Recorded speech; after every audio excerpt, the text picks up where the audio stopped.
Let's explore now the evolving role of the Chief Marketing Officer, the CMO, in managing a technology landscape comprising over 1,000 diverse technologies. What a challenge. The next keynote is entitled Navigating the Tech Ecosystem, the Modern CMO's Path to Success.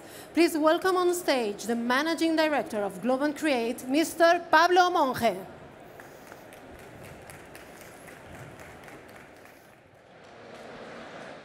Hello. Hi, everyone. Thanks for coming today. My company, the company I work for, turns 20 years. And to celebrate Globant's birthday, I want you to imagine the role of the Chief Marketing Officer 20 years ago. Does it look like him?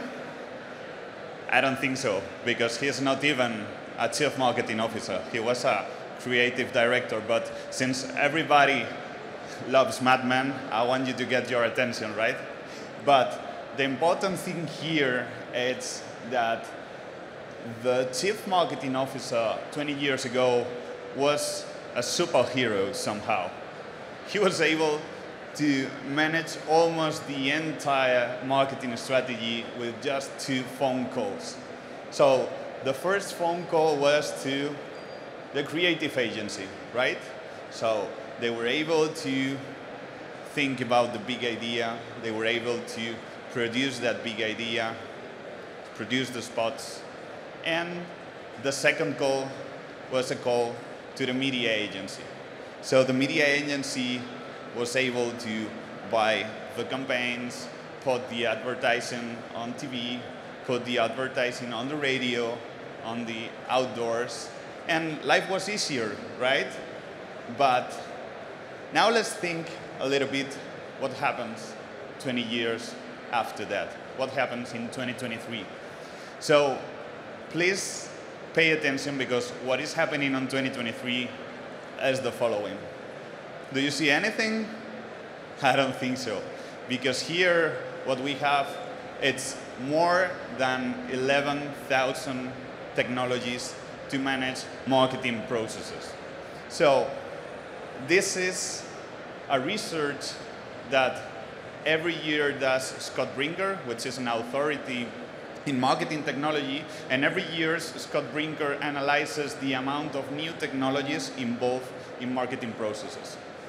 Just to give you an idea of the size, the enormous size of this new landscape, this is more than 7,000% growth in just 12 years, not even 20.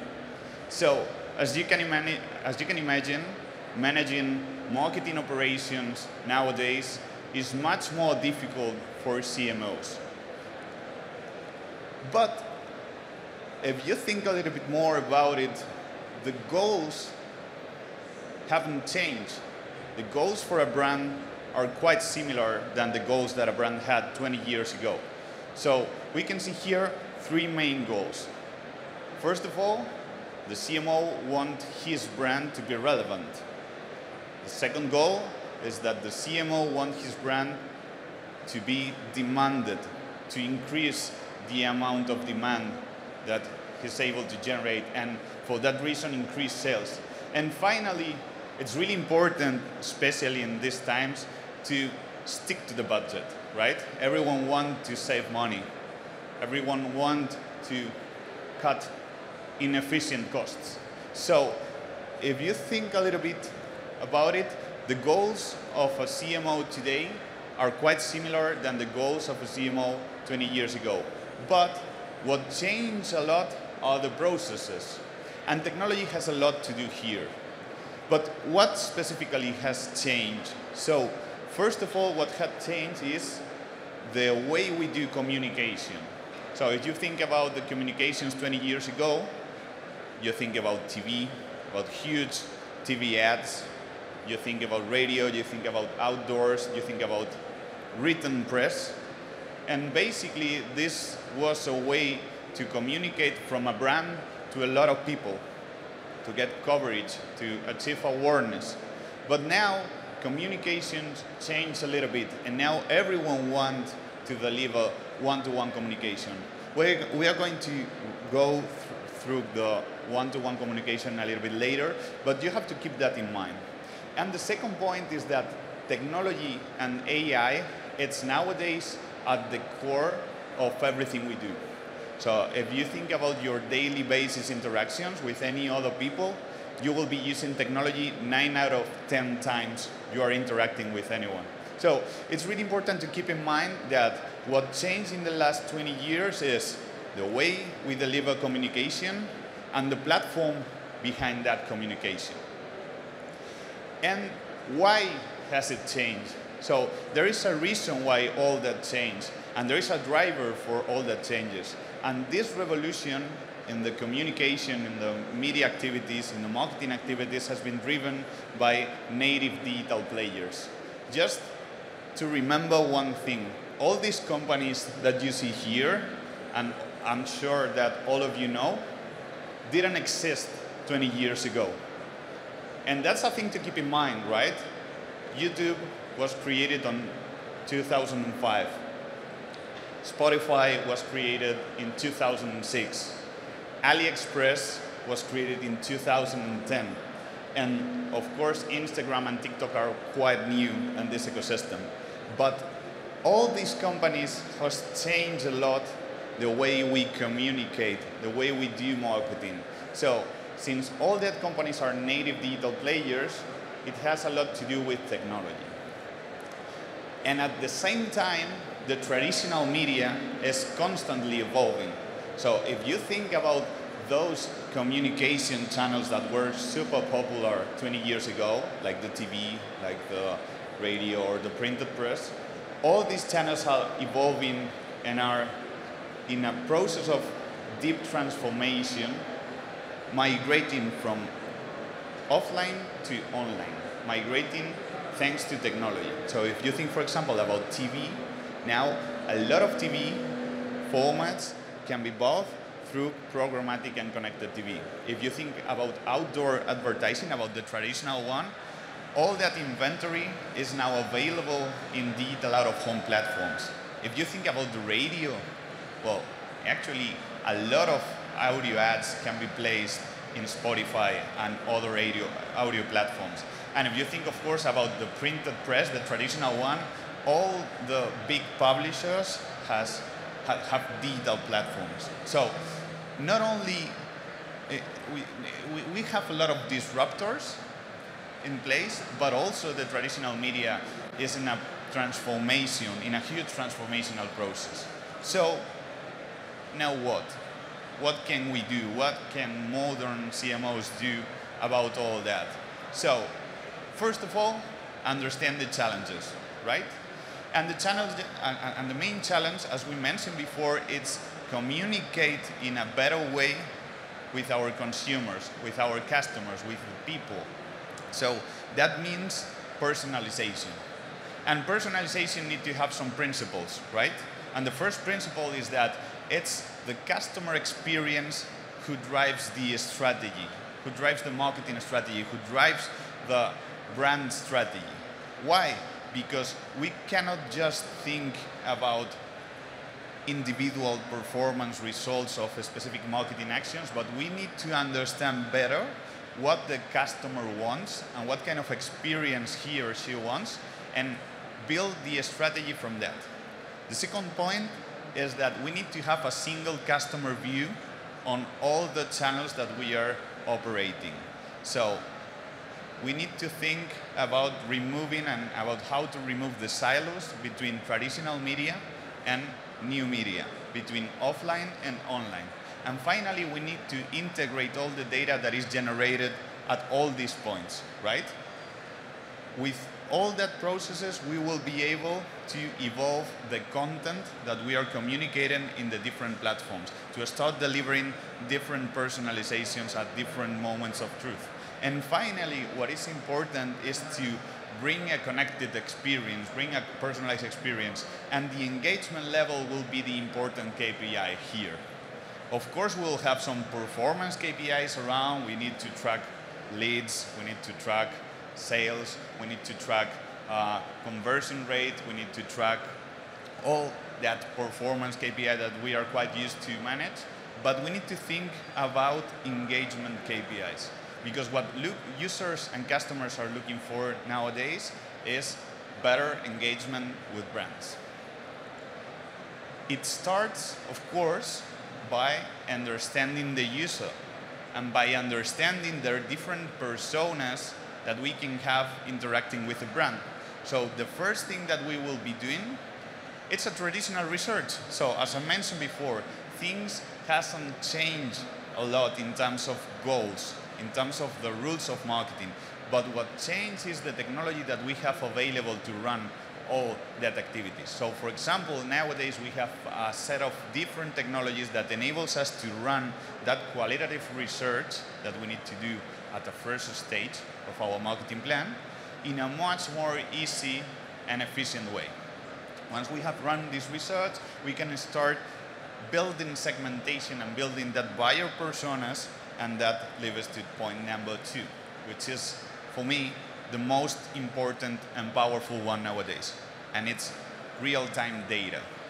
What does real-time data mean? Basically means that depending on the point and depending on the moment of the customer journey where we have a user, we'll be collecting different set of data. And we need to be able to take the most of all the data points depending on what we know or what we don't know about the user. For example, let's say that it's the first time that we have a user interacting with our brand. It's a user that was searching for a product and then encounters our brand. We won't have a lot of information about these users, and we will be very limited in terms of what kind of data we can track.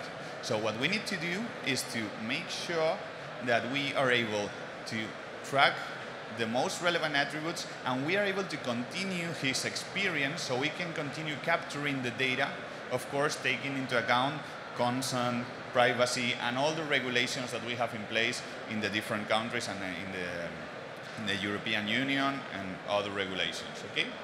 But once the user continues experiencing our brand, we will be able to understand more about this user. And that's what you can see here.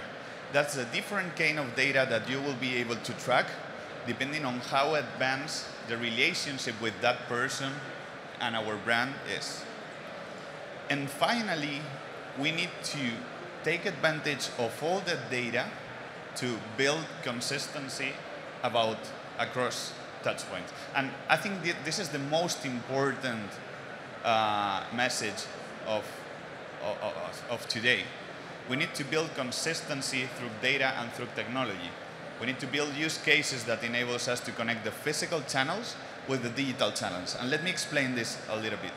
So you have your traditional sales channels and your traditional communication channels, like the physical ones, like a store, like a contact center, like a commercial workforce that is working in your office. You need to have the technology in place so you can understand what's happening there and how that connects with the digital channels. Because a lot of times you will have some people researching online and purchasing offline, or on the contrary. So we need to, first of all, understand that online and offline channels need to coexist. After that, we need to build an interface so we are able to share the data between one point to another one. And finally, we need to capitalize all that technology effort. And what does it mean, capitalize all that? We need to build use cases, specific use cases, to take advantage of the technology that we have implementing. Okay?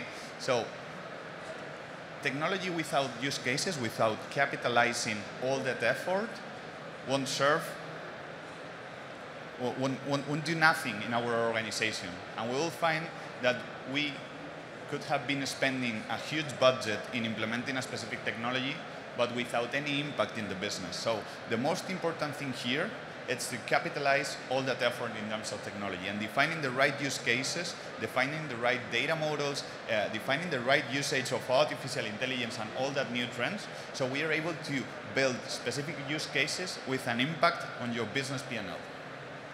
And finally, this is what is going to allow us to make our content dynamic. So once we have identified our right audiences, once we have the right data, and once we have built the different segmentations and we have selected the right moment of the customer journey to impact or to engage with a user, then it comes dynamic content. Dynamic content is basically a way to take advantage of all the information that is coming from the different tools and to start personalizing the interactions with the different users. So what can we do with all that new technology, with all that new generative AI, with all that 11,000 different technologies that you saw in the previous graphic?